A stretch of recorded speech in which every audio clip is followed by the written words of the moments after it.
বন্ধুরা কেমন আছেন? সবাইকে জানাই সালাম ও শুভেচ্ছা। আমরা লেখাপড়া করি ভালো মানুষ হওয়ার জন্য, শিক্ষাবিন্দু, শিক্ষার্থীবিন্দু।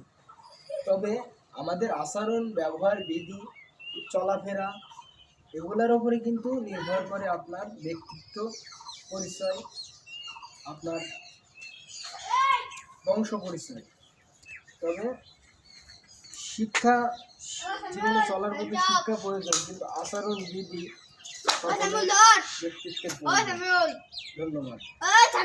সবাই ভালোভাবে সৎ পথে থাকেন, আচরণ ব্যবহার ভালো করেন, সবাই সবাইকে ভালোবাসেন, দোয়া করেন। ধন্যবাদ।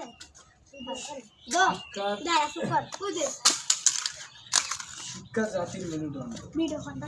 কিন্তু আপনি শিক্ষা গ্রহণ করে নিজের ভিতরে সেই শিক্ষা আলোকিত করে মানুষের সাথে ভালোবাসা, ভালো ভাব বিনিময়, আচরণ ব্যবহার ইউজ করুন। শিক্ষাকে অলঙ্ঘিত হতে দেবেন। ধন্যবাদ।